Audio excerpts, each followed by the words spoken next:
Let me invite you to have a seat, and we're going to get started.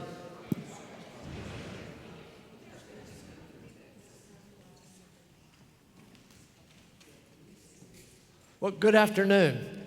My name is Don Balcom, and I am chair of our church council, and I want to welcome you live, or people who are on YouTube, to our winter town hall. We have these approximately every quarter, and the purpose of these today is to provide a support group after last evening, even though Justin tried to help us through this process earlier today. No, it really is an opportunity for us to be able to meet face to face, for us to share with you current activities, issues that we're addressing in the church, and provide an opportunity for really some face-to-face kind of dialogue. And certainly to get input and your perspectives on the issues that the church is addressing. Today we're really going to focus on two primary aspects, and those really flow from the mission of the church, which we've had for some time, is to live radical kinship through loving God, serving others, and building Christian community. Last year, church council decided upon 5 specific strategies to try to embody this mission of the church. And what we're going to do in various town council meetings that we have, church council meetings that we have, is to really try to focus upon those and try to live those into our daily lives as a church congregation.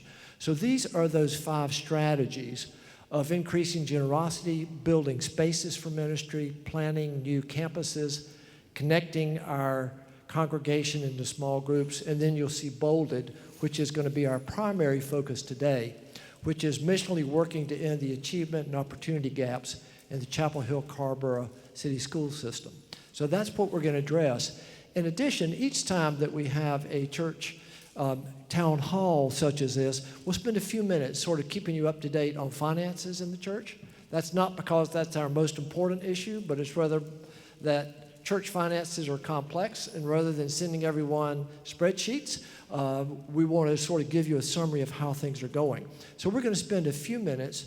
Jonathan Owens, who is chair of our finance committee, will bring you up to date on the finances of the church. We'll address a couple of questions if you have them then, and then we're going to spend the majority of our time talking about our current and potential new partnerships with the school system. And when we get to that portion, I'm going to try to give you a context of why that, I think, to so many of us feels very central in terms of the mission of our church.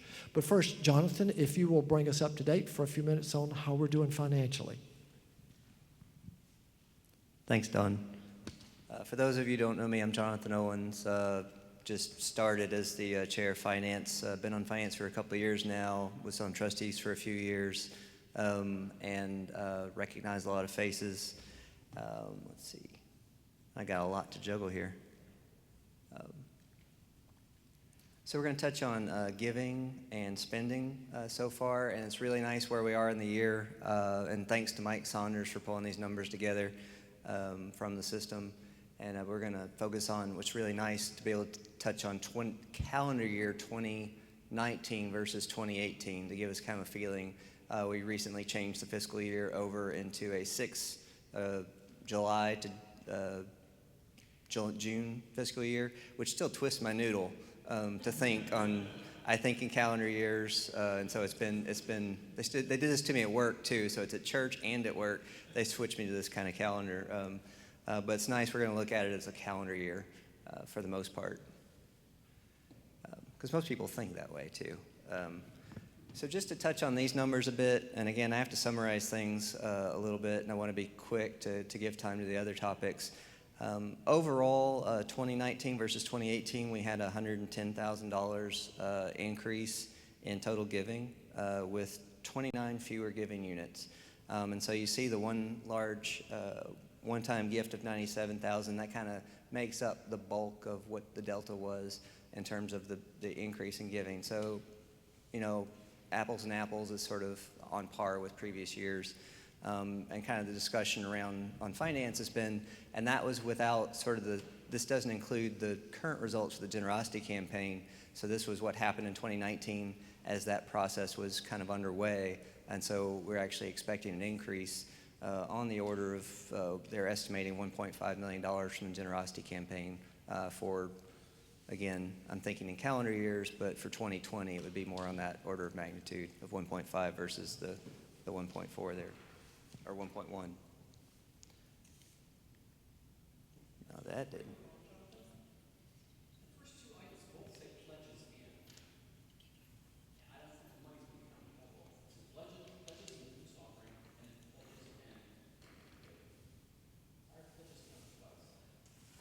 There's a reason for that that probably has a very, like, Mike could explain that, but I'll take that note and get back to it. There's a reason, and I can't remember how what the nomenclature means, but that's the way it is on the spreadsheets too.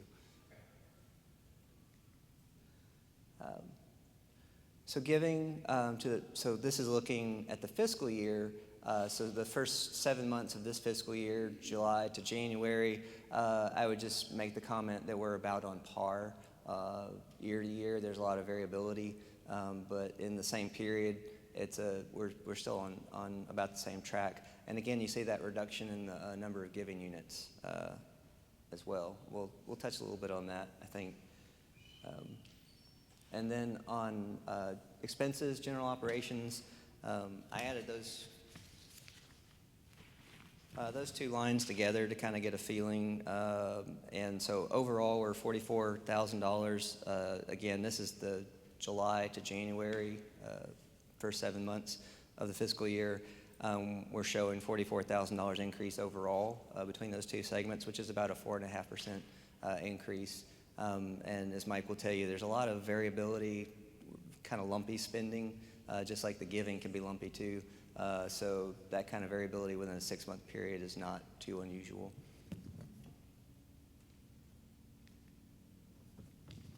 And then on the banking side, and this is, for me, kind of my simplistic way of thinking about it, we're doing a cash accounting system. So to kind of know long-term how you're doing, what's your bank account? Is the cash on hand going up, or is the cash on hand being drained over a long period of time?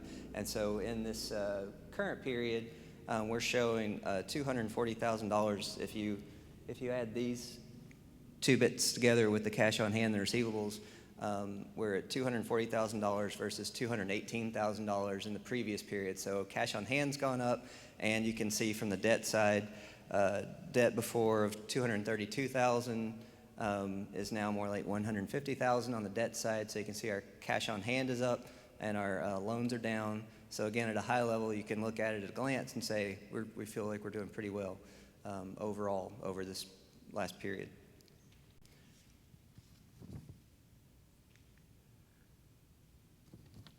And this is a bit of a summary.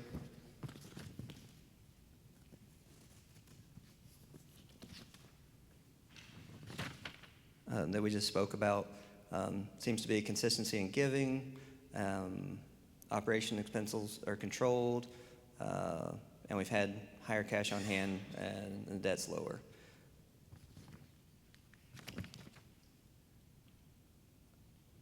These are other notes. These are particularly coming from Mike. I think that's where we talked about the giving units. They're seeing the giving units go down, but the average contribution per units are up almost 5% from, you see the $2,700 to the, that's changed.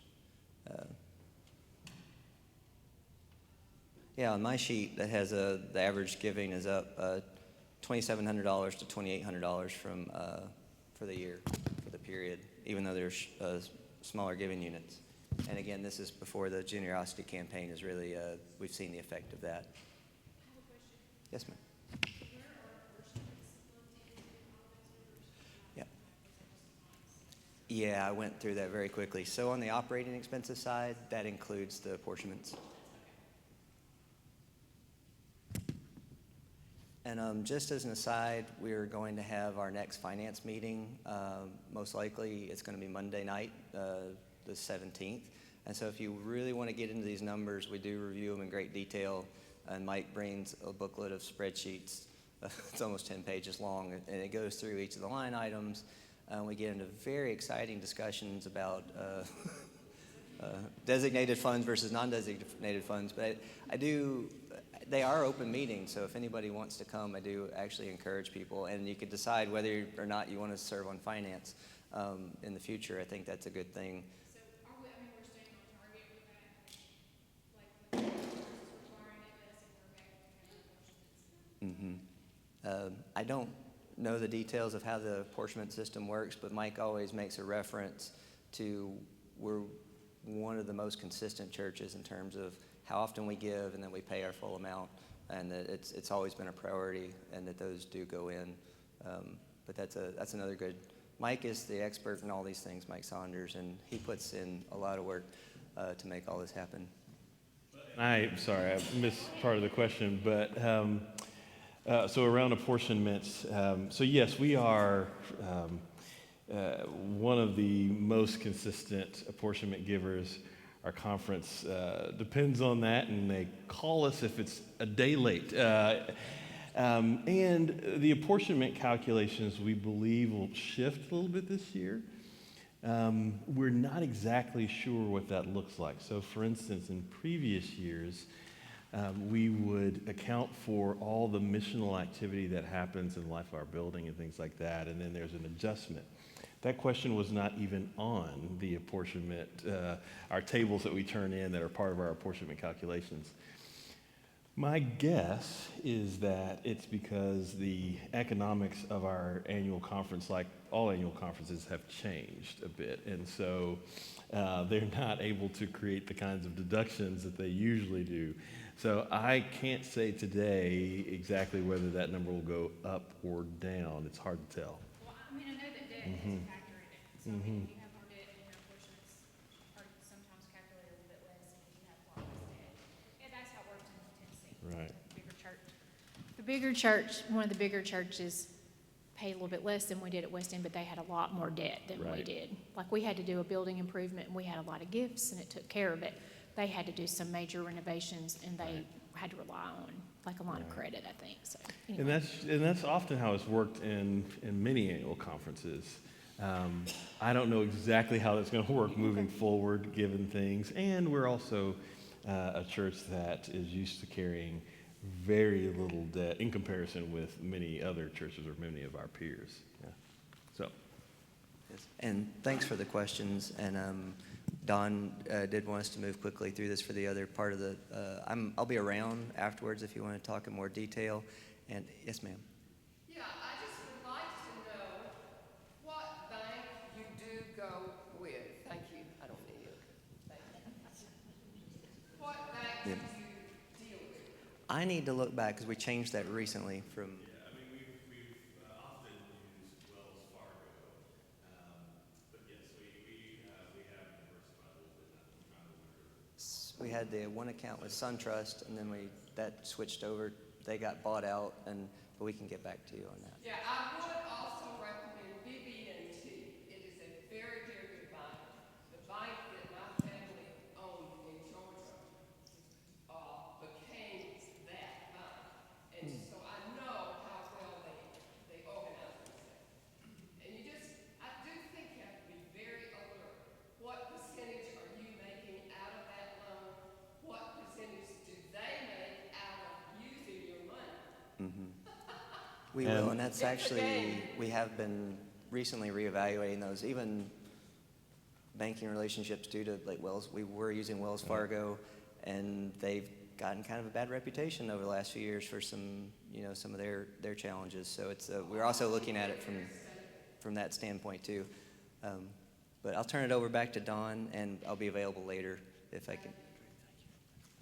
No, there we go. Good, thank you. Thank you, Jonathan.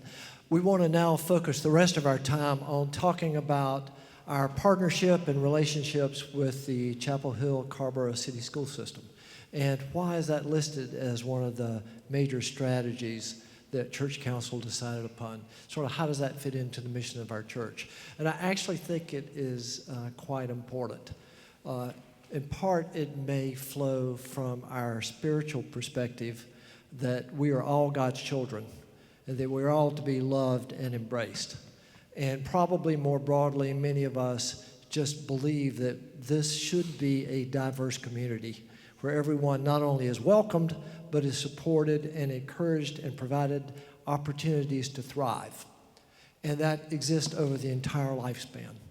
and therefore thinking about how our community operates with regard to children, youth, and how they grow and the experiences they have in the school system turns out to be incredibly important in terms of this whole notion of really embracing diversity and putting our values really to work in multiple ways. I thought that Toby gave an unbelievably powerful sermon this morning.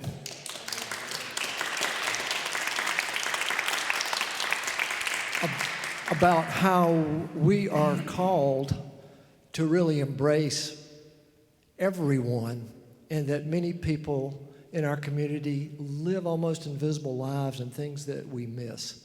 And I want us to think about that relative to our school system, because if you look at almost any metric or index of the Chapel Hill Carrboro City school system as a whole and as a group, you would conclude that we really are one of the strongest school systems in the country. And yet, within that, there is unbelievable variability in terms of children's and youth experiences. That real high achievement that we have, that does not characterize the experience of lots and lots of people.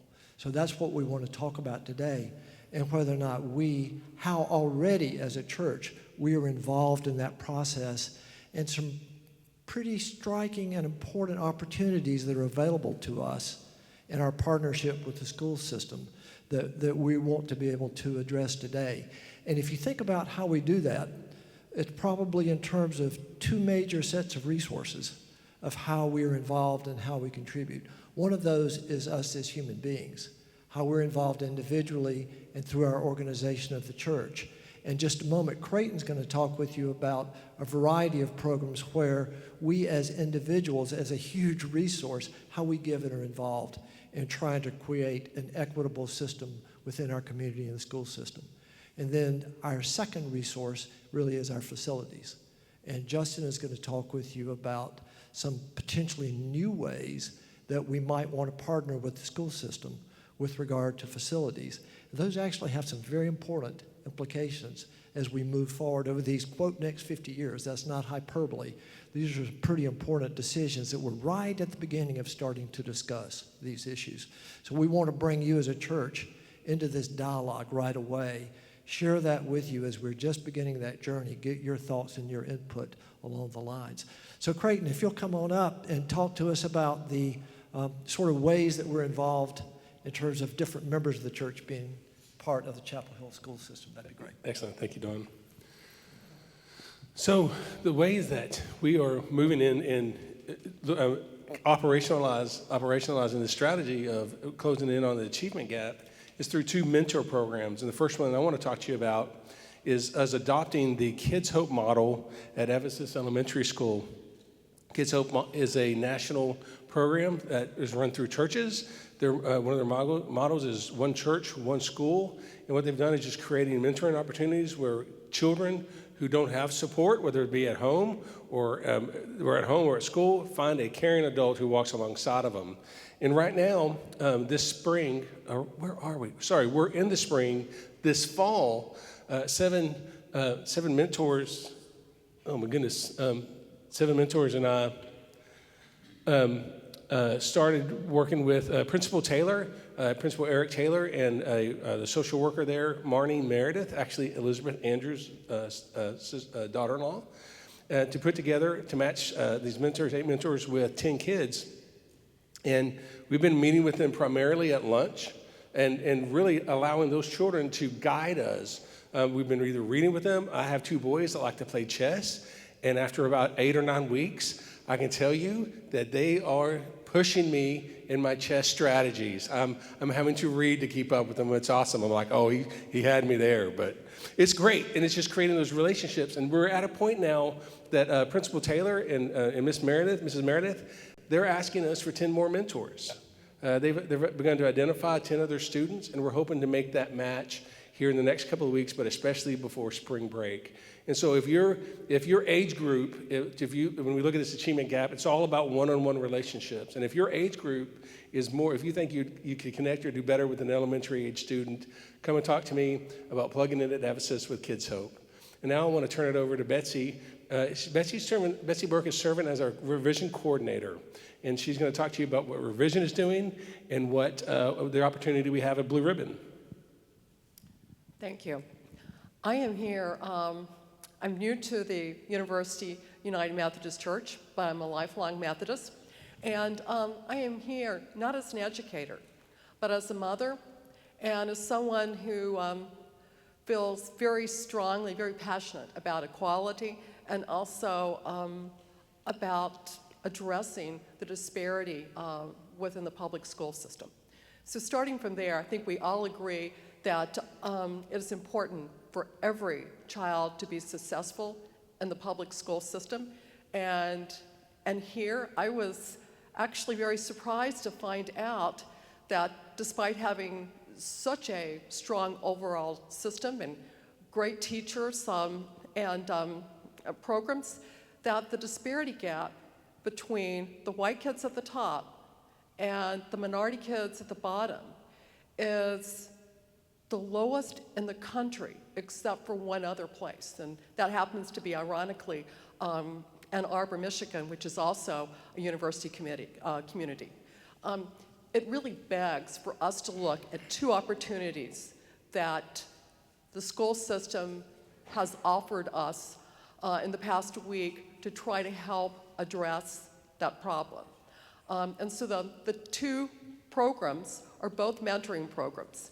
One is the Blue Ribbon program, which you may already be familiar with, is looking for 100 mentors.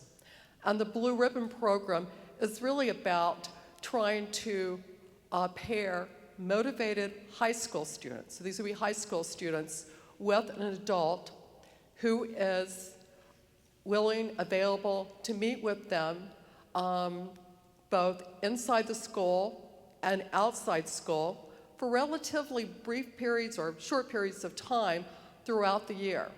The program is designed for helping to facilitate leadership, higher education achievement, and over the past 20 years, the Blue Ribbon program has demonstrated a great deal of success. It's going through some changes now, and so we understand that there is a real need there to try to continue that program for those very motivated high school students that need a little extra within the system. The second mentoring program, which help is needed, is a mentoring program which targets children within the school system, and we're looking to start with middle school students who are really the most vulnerable, the most at risk for being lost within the public schools. You probably recall, if you had kids, elementary school, they love volunteers, but as the ratio of students go up to teachers and the school system wants more independence, you have trouble, at least I did, just getting access to what was going on regarding my kid, much less being able to help other kids. But the revision program is a model that is based upon a program out of Texas that I know has been talked about here throughout the past year. Pastor Justin and Creighton has spent a great deal of time exploring how to get that into the school system, and now we have an opportunity to implement that. And just to restate what that program provides is it looks to pair an adult with a troubled or struggling student in middle school who is voluntarily willing to meet. The meetings take place during the school day for approximately an hour. They are consistent. They are done on a weekly basis. And this is really very straightforward. It's about quality over quantity. As I see it, it's providing an adult role model, creating dialogue, talking to a student who may not have an adult outside the home that they can reach out to. And it's been seen through the model of the revision program in Houston. There has been tremendous success over the past 10 years in connecting these problem, struggling kids who may already be labeled juvenile delinquents or kids who are at risk of falling and being lost in the school system. So this is a real opportunity to provide something more and in addition to what the Blue Ribbon presently is offering. It addresses a real need that the Chapel Hill Carrboro City Schools has not really been able to look at until now. But in talking with Lee Williams, who is the director of the Equality and Inclusion Office within the school system, he has been willing to look at letting us work to implement this program with the troubled youth, as well as providing us the opportunity to help keep the Blue Ribbon program moving forward. And I guess I'd just like to say in closing that, this is a community problem. And in looking at the strategy of the church for as being compassionate, inclusive, and a non-judgmental force within the community, this seems to be a unique role that we can step up and help with. And ironically, the scripture, I think it's Matthew 25, 34 through 40, that was read today, that really has resonated with me when I have prayed about this. And I do challenge you to think about what you could do to step up and become a mentor, or what you can do to support the project. And I will close by saying that there is mentoring training, and I think that's really important to know. It's, you're not just being turned loose on either of these projects without having the tools that you need, the understanding. And right now, there's going to be training offered from 6 until 9 this Wednesday night at the Lincoln Center. And throughout the spring and March and April, there will be more training opportunities for mentors. But I also want to emphasize that it's great if people can step up sooner rather than later. I know Creighton has done a lot of work already with the elementary school, and we would like to build on this great reputation that we have as being a church that reaches out. And yes, and would challenge you guys to think about what you can do either as a mentor or to support somebody who is willing to mentor. Betsy, thank you so much. And the last thing I'd say, and then I'll take your question, is with the. Tell us how you worked with the hearing impaired and the visually impaired students. Well, I'm not an educator. I'm actually a lawyer. And I think that, and I don't know that we really have any visually or impaired students at this particular point that will be part of the students, but that will certainly be an area where people will have to be trained and get some special attention if they're dealing with students that have hearing or other impairments. That's a great question. A lot of times, a hearing impaired student is embarrassed to say they are. Well, that's and they may not even know they are. And that's a good point, because that's another opportunity to point out that in the Chapel Hill school system, that 40% of the kids who are, I should say 97% of the kids who are expelled because it is a discretionary power within the school for bad behavior. And that bad behavior tends not to be anything more than, it's not drugs or weapons or anything like that. It tends to be kids talking back. And a lot of times kids do act out. They do say, are disruptive because they don't understand what's going on and they're behind. And the 40% of the kids who are suspended are suspended because of truancy. And so right away you can see that if somebody doesn't show up and then they're punished by telling them they can't come, that causes for them to be left behind further.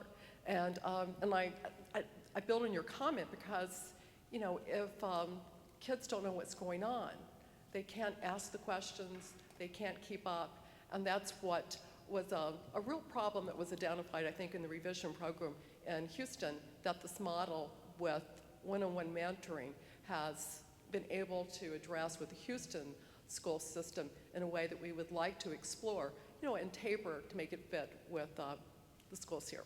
we hope to work with school resources to identify and advocate for the children, and even in those kind of ways. So here's our big challenge, and I guess our big opportunity. Justin talked about it at the beginning of the 11 o'clock service, but they have 115 students identified and ready for mentors in the Blue Ribbon Mentor Program. 115 people. And talking about a big goal, what if university, like Justin said today at 11, what if University United Methodist Church had the lion's share of those mentors? That would be an incredible goal for the spring. They're going to be, again, the trainings this Wednesday and 3 other trainings in the spring, but you'll be hearing more about it as we partner more and more with them. Thank you. Great. And Betsy, thank you very much. You've heard this term that was being used of achievement gap and opportunity gap, just to sort of clarify how the education system thinks about those terms, is that oftentimes achievement gap is relative to academic achievement, test scores, etc. Those are important, but obviously that's not all that is important. The school also very much serves as a basis for socialization, for children and youth starting to learn about how they are perceived. Are they valued? Do people care about them? Is this a world where there is trust? And so as you heard these programs described, it was not just about how you try to help a child academically achieve. It's about how you help them come to understand themselves as a person and being valued. So a lot of our work is really also going to be focused around sort of that social, that emotional, that spiritual development, along with how they are academically achieving in the schools. And you can't accomplish that if there is not appropriate opportunity. So when you think about opportunity gap, what you're really talking about is all these outcomes are incredibly dependent upon the opportunities and the experiences that people have, which is why we need mentors to try to provide those. A second way in which that can happen is through providing facilities, because if there are not spaces and there are not programs available, then those opportunities will not occur. We've been talking primarily about sort of K through 12, but it also turns out that education system, pre-K, or what you might just call, early childhood education, we're really talking about probably what starts at age 2, if not younger. So Justin is going to tell us about some opportunities and dialogues that are occurring with the Chapel Hill Carrboro school system of how we might use existing and potentially develop new facilities that'll try to take that into account, because having facilities and programs that will reach out and incorporate our very diverse community, if we don't provide the opportunities, you won't get the outcomes that you're looking for. Justin, you want to bring us up to date on some dialogues that you're having? Yes, thank you. I love all this conversation, and I want to go back just a minute. So in this strategy to help to end the achievement and opportunity gap in the Chapel Hill Carrboro school system, some have said to me, when would it ever be done? We don't know if it can be done. It's exactly the reason to work on it. We're known for 2 major identities, I think, here at University Church out in the community. One, we are surrounded by essentially University of North Carolina property, at least, on 3 of our 4 sides. And so folks think about our ministry and our presence to the campus. But as you have talk around town, people think about our children's ministry and how well we're known for caring for our children and the children's ministry that Miss Rebecca operates now. We've got a long legacy of wonderful children's ministry. We've got a long legacy of a wonderful day school here. And so people think about these educational identities. It just so happens that in our school district, we're creating a situation where many, primarily African American and Hispanic Latino students, could not go to the University of North Carolina. So there is a gap between this work that is done with children in our community extending beyond us and the university that we hold so dear. And that's an issue. That's a problem. You look at the statistics, as it was said, the second largest gap in the country between white and black students in our Chapel Hill Carrboro School District, and then the 5th largest gap between white and Hispanic students within our school district. It's just It's unbelievable in the midst of this, at least what we say, is a progressive, forward-thinking community that tries to embrace everyone, yet over generations, the gap has not closed, and some would say it's gotten worse. And so as a church that cares deeply for education, as we were discerning what would be this chief local missional focus that would make a big difference in our community, we've landed on this conversation around the ending of this gap. It's going to take a variety of strategies and partnerships to do this. And so we're focused on it, and I hope that we can be the faith community that absolutely leads the way and keeps focus and attention around this challenge within our community. But we also know that to do it, it's going to take a variety of partnerships and a variety of strategies to get at it. So what we have tried to do is really come close to schools that we've got affiliations with and certainly make connections with our superintendent of schools, who was at the game as well last night, by the way, located not too far from us. But I will not say who she was rooting for. I didn't pay attention, but she was there. But we want her to be successful, and we want these initiatives that she is bringing, her administration is bringing, to be successful. And she believes deeply that our school district needs to think differently about the closing of this gap. And so one of the opportunities, as has been said before, is how we think about our facilities. Now, we already use our facilities in various ways to serve students within our community. We not only think about things that we do like VBS that serves the children of our church, but we extend beyond that, and people from all over come to be a part of our VBS programs. But every day of the week during the academic year, we have multiple programs connected with the University of North Carolina that serve students who are would be the ones who we talk about in many cases as being part of this gap.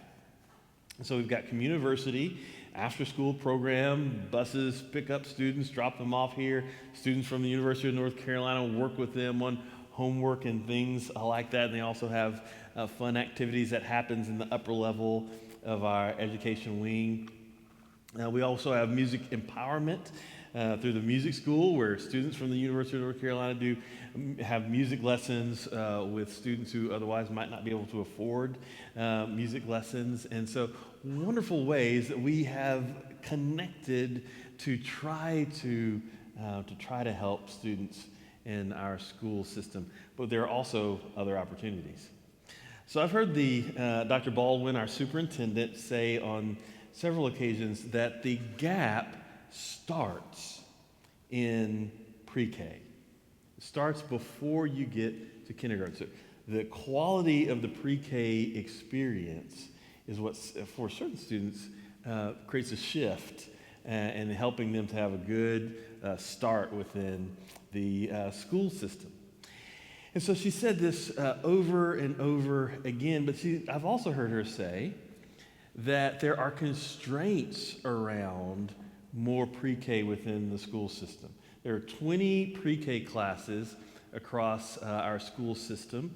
4 of them are classes that incorporate students with a variety of special needs, and then there are 16 others that do not. They're located at different elementary schools around the school district. And there's a waiting list right now of upwards of 100 students who could not be a part of a pre-K program that would like to be a part of a pre-K program, because our schools, as I heard just this past week, are at 105% capacity. 105% capacity, which if Dr. Baldwin was in the room today and someone would raise their hand and ask a question. I was at a coffee with parents that she did at Phillips Middle School this week, and someone asked the question about, well, what about all these new apartment complexes, things like that that are going on and that are going up in the school district. Where are we going to put those kids? And after she stopped trimmering, she had it. But it's one of these great challenges when you're at 105% capacity. There's only so much work that you can do to essentially redistrict, to move kids around to create certain kinds of balances. What's also the case is that the school district has upwards of $200 million worth of deferred maintenance in our existing schools, elementary through high school. That's a lot. And we can't imagine any bonds over the next years that will actually help to deal with that deferred maintenance. There's also hope for expansion. And so if you're thinking about expansion, that's another $150 million that they would love to have to expand schools to continue to create capacity. Also something they don't think they're going to be able to do. And so hearing this enough times, I finally said to the superintendent of schools, well, let's talk more about this pre-K conversation. We care about it here at our church. We have a day school, a preschool that's been running for many years, half-day program. The need in our school district is for full-day programs. And so it's not only the regular pre-K day, but also the extended day. And we, in our facilities planning process here, and you've heard some about that in previous town hall meetings, have been thinking about preschool space, not only here in our building, but also preschool space and possibilities at the Umstead property. Now, let me just take a moment to talk about the Umstead property before getting back to pre-K. So there are a couple designated users that we have in mind as we're still in the open thinking process around what we could place at the Umstead property. One, and it's great that this is Scout Sunday, is the Boy Scouts. The Boy Scouts would love to have space, dedicated space for storage, and space to have things like Pinewood Derbies and Courts of Honor and all these different kinds of activities there at the Umstead property in multi-purpose space that the Boy Scouts could use because, on Wednesday nights they take over the entire building. The Boy Scouts, or I shouldn't say Boy Scouts, it's to say the Scouts could use, and spaces that the congregation could use for meetings. So that's a designated use that we're envisioning. Another usage is pre-K space.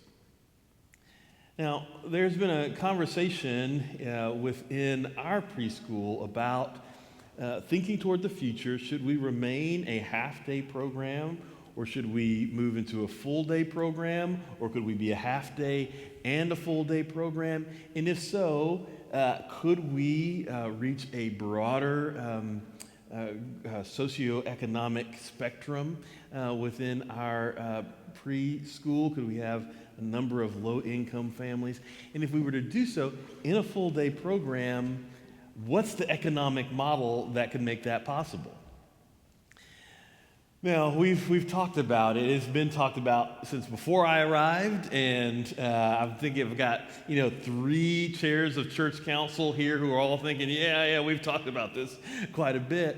And what we have discovered, or what I've discovered, is I've talked to other churches that have tried to create full-day programs for low-income families, is that the church has to significantly support that program, subsidize that program, significantly.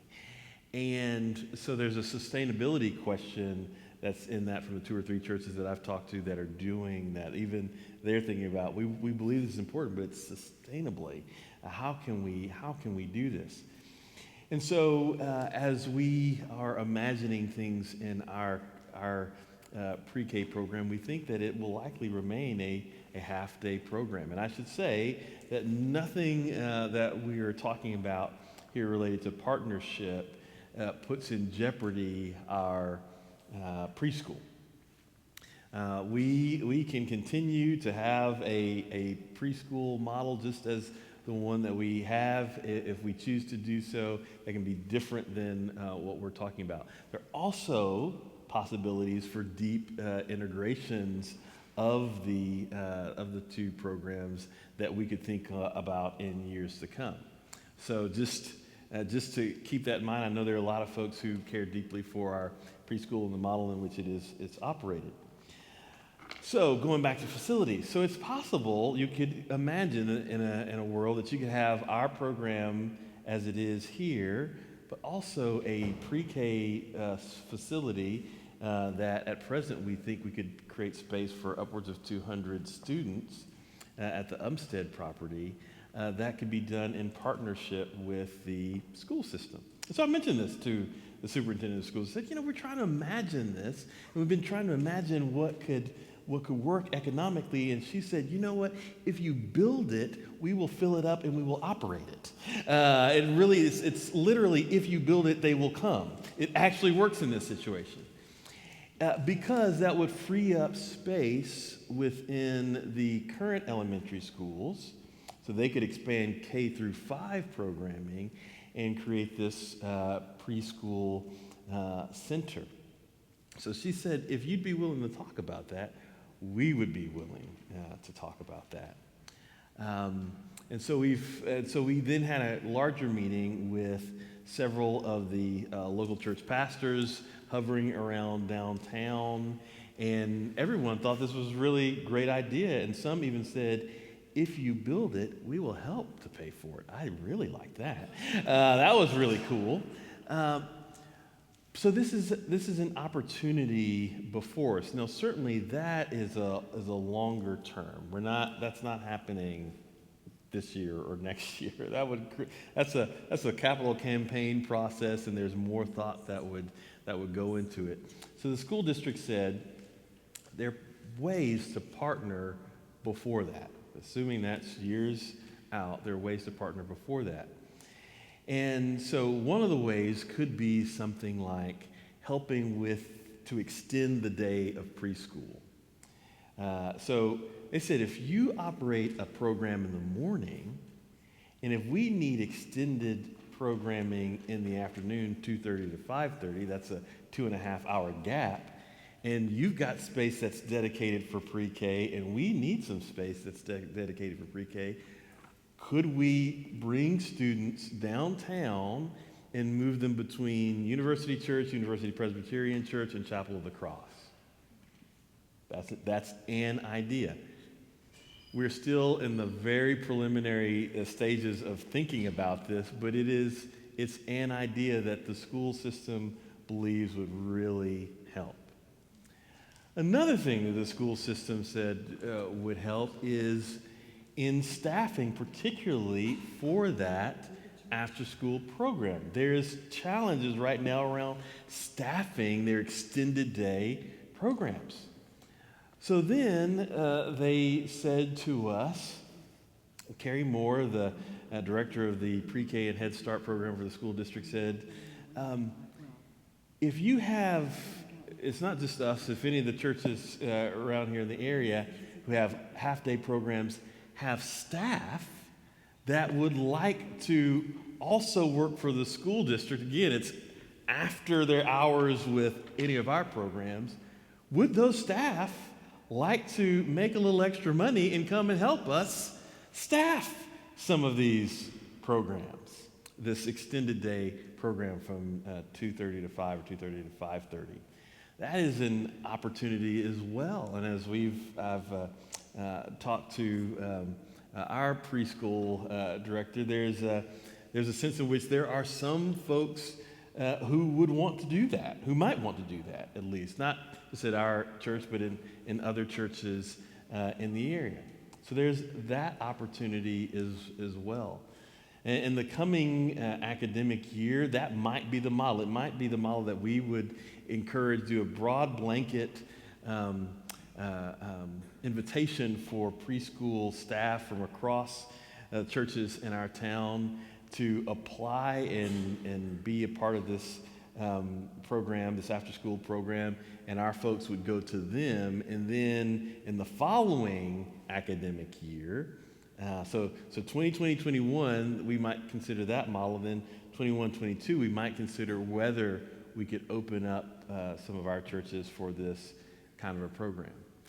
They also said, if you had rooms that you were not using, so if your pre-Ks were not full, so we've got 6 classrooms, if we're only using 4 or 5 of those classrooms, they said it would be beneficial for us to even free up 1 classroom space at an elementary school and say that that class would move into the 1 class, not only in our church, in any one of the churches, and operate there. So it's a school completely run by the school district. We'd just be hosting the space. Again, all of these things are just being dreamt about. We don't know exactly what we will do. What we do know is that we have high interest in partnering together to provide opportunities for these students who need quality preschool in a full-day format so that they can be better integrated into our school district. And so the superintendent is excited about the possibilities before us. Certainly Carrie Moore, the director of Pre-K Head Start, is excited about the possibilities. And we are excited about the possibility of being in partnership to use our space and think about our space very missionally, and thinking about even the potential creation of space very missionally in order to play a part in reducing this achievement gap across the district. So, with that, questions. I've left you 8 minutes, and I give 5 minutes responses, so, yeah. 30 seconds. Oh, okay, quick question.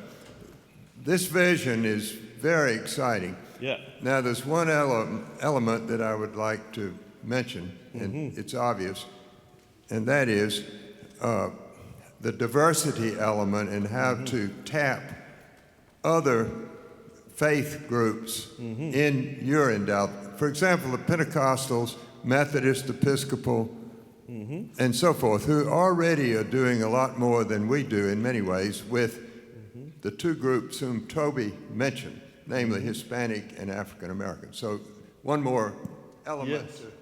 Absolutely. So we hope to be a leader within the faith community in our area in this, but we hope to include partners from across the faith community in our area. And so, bless you. And so whatever that means, through the utilization of space, through the co-creation of facilities, whatever it means, we hope to simply help to facilitate the conversation and continue to move the conversation forward. But yes, I don't want for University Church to do this alone. Now, I want to make an introduction, if I could, before any questions. So this is, I don't mean to catch your breathless, my friend, but this is Lee Williams. We have referenced him before. He is the Director of Equity and Inclusion and all that kind of stuff for the school district. And so please welcome him to University Church. No, it's all right. It's all right. We're glad that you're here. We've talked a little bit about mentoring. Now we're talking about pre-K possibilities. And so we invited Lee to show up and hang out with us for a little bit. So we're so glad that you're here, sir. Just before the next question, yes. if I could just make a comment. Thank you, Jim.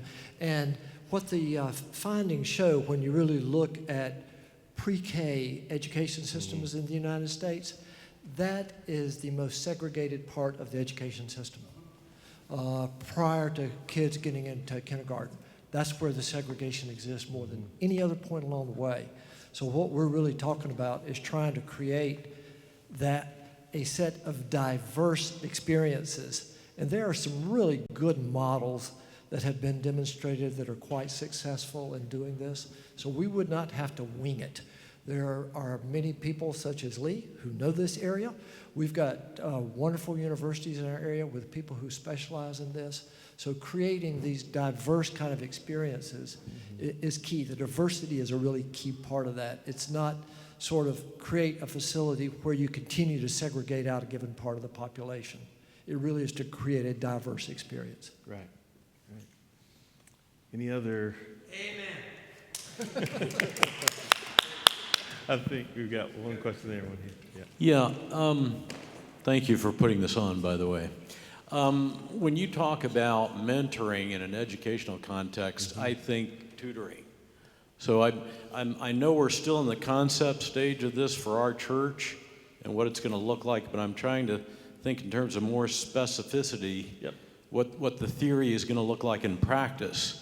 So would the kids come here and maybe we would tutor them in English or math or a foreign language, history? I mean, how do you see that unfolding with a little bit more specificity? I'll say, and then Lee, you might be ready to say a word about how Blue Ribbon thinks about it. So I would say that tutoring might be an element of it. And so Creighton mentioned Kids Hope at Ephesus. I'm also a Kids Hope mentor at Ephesus. Sometimes my student and I read together. Sometimes he beats me at chess.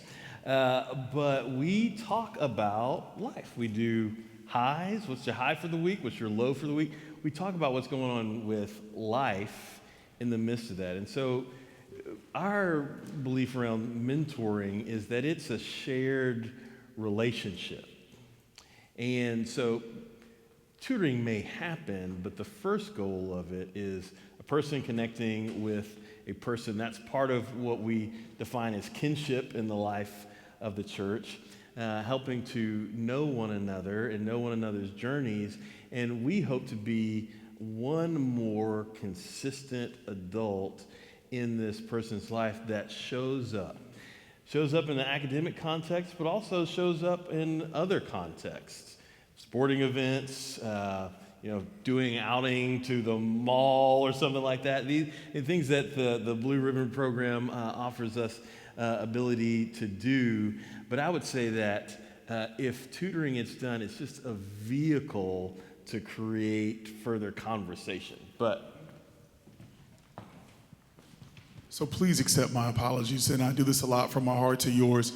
I literally left Burlington at 12:15 to get here, and somehow GPS had me on the backside of Cameron Street down by Athletic. I mean, I was driving around in a circle. Finally, I just stopped and asked a young man, I was like, do you know the United Methodist Church is? He just kind of looked at me. And I said, well, I hope they see you there next Sunday, because it's somewhere over here. So if you get a random gentleman that walks in, hey, maybe it worked out. So my name is Lee Williams, as Pastor introduced. I am the Executive Director of Equity and Inclusion for the Chapel Hill Carrboro City Schools District. What that means is my position really focuses on how do we eliminate barriers and inequities that plague our more marginalized students. Historically, our marginalized students have been our black and brown students, our students with disabilities, and our students with economical disadvantages, and then also some of our English language learners. So my job is to make sure that barriers are not put in place that kind of hinder that learning and that fostering of relationships. Blue Ribbon is an organization that's been in existence, I think it's either 1995 or 1998. So it's been around for a while. We are looking to, as we revamp Blue Ribbon and look to bring in Blue Ribbon up under my office, we are looking for more dedicated mentors. I had a chance to meet with some members of your church who have been phenomenal in the conversation. The idea behind mentoring is that it's a dual partnership. And I love what you said about the kinship, because so often we can look at mentoring as what we are doing for the child, and that can give us the idea that we're saving that kid. I believe in my heart that when we build a good relationship, we learn just as much from the child as they could potentially learn from us. And that's how we create the diamond of a full child. We look at their social, emotional, and academic process. So what we're asking is that you join forces with us. We have a bunch of great kids in our district, some that need a little more TLC and hugging than others, and that we wrap our arms around them. I am a firm believer, every child has a bright light. Every child can be successful. Every child can be whatever they want to be. It's the responsibility of those adults like ourselves to make sure we pave the way for them. Somebody paved the way for me. Somebody cleared the roadblocks for me and allowed me to be in my place. So what I'm asking for is a few courageous folks who want to get their hands dirty, who want to roll their sleeves up and pave the way for some of our students, because the beautiful minds we have don't need to be wasted. And we look at the educational system, it's just the educational component. We focus on the relationships, but how do we build the whole child? And that brings in the aspects of mentoring, that brings in the aspects of the parents and the families and the faith-based communities. All those aspects were key and vital into my life. And they continue to be that way. And I believe that if we can do this for our children, then we change the outcomes. There's a study that says the achievement gap is a $2.3 trillion deficit for our nation. 2.3 trillion. I don't even know how many zeros that is on the back end. But if we ever got this right, then we as a nation are $2.3 trillion richer. I could take 2.3. Matter of fact, just give me the 0.3 and we're good, right? And so if we look at it even from an economic standpoint, what does that mean for us financially? We haven't begun to talk about the souls that we can begin to touch. It's a whole nother level of conversation. And so Blue Ribbon offers opportunities. What we look for is ideally you spend, I was telling your pastor and your staff, I look for more quality over quantity, right? There was an idea that we do 2 hours a week. But if my 2 hours a week are really just kind of me picking you up and I'm riding around like I was aimlessly, Carolina for 2 hours, that's not quality. I prefer a good quality relationship where we spend some time together, whatever that may be. We are going to offer events for you to come to. I'll be sending out a document to all the mentors, and I'll share it with you all as well, that is pretty much almost every other month, or just about close to every month, there's some big monthly event for you to come in and celebrate and bring your mentor. March 1st, they're going to the Duke and Carolina game, the women's game. That's a free event. Everything we host is generally free because all we're looking to do is create congregation. We're sitting here in a space together for congregation and for family and for fellowship. We look to host those same events. The mentor matching is simple. I don't believe in a lot of the paper pencil kind of matching. What I believe, as much as I found in your pastor here, we have a relationship. There's something that's connected us. My man Craig and Miss Betsy, there's something that is creating, there's a pool. And I believe if anyone has a mentor, the authentic relationships are created because of something you have and something they have that connects. You can write it all day long on paper, but it's just paper. But when I see that look in your eye, you see the look in mine, I'm like, there's something you got. There's something you have, sir, Mr. Don, that I want from Mr. Don. I got to get a little closer to Mr. Don. I got to rub in there. That's a true, authentic relationship. And so when you meet your mentee, roughly about the 4th or 5th grade, and we have some who follow all the way through. Sadly enough, we have a ton of high school kids who started off with a mentor and don't have one now. We have kids who got brought in the program who've never had a mentor. And that's because we've had a shortage of adults. I believe that before I end my time in Chapel Hill, we'll have a different problem. I'll have a surplus of adults and a shortage of children. That is a problem that I'm willing to bank on. I struggle with the phone call I got from a mother who asked me, was my child not good enough to get into Blue Ribbon because they haven't received a mentor? That's crushing. So I'm putting the challenge out. Let's get as many as we can. We're looking to revamp some of the stuff that we do. We're looking to make sure that we take kids on enrichment opportunities that are also academically based, right? It's one thing to have a bunch of fun enrichments, but then academically you're struggling. Then we're not servicing the whole child. We have a training, if you don't mind me, training on February 12th. That's this Wednesday. If anyone would like to come, we'll have dinner. That's always a plus. Starting at 6 at Lincoln Center. Here, you all have my contact information. Please, it's my personal cell phone number. Feel free to call me. I would love to see as many of you that can come to the training on February 12th just to kind of get involved, to see what the training is like. We will never leave you just kind of out there by yourself. You have an Office of Equity and Inclusion. There's 5 of us in there, and we're here to help support whatever way we need. I literally give my cell phone number out, and you call me if you need any other supports. Okay. Thank you so much. Thank you.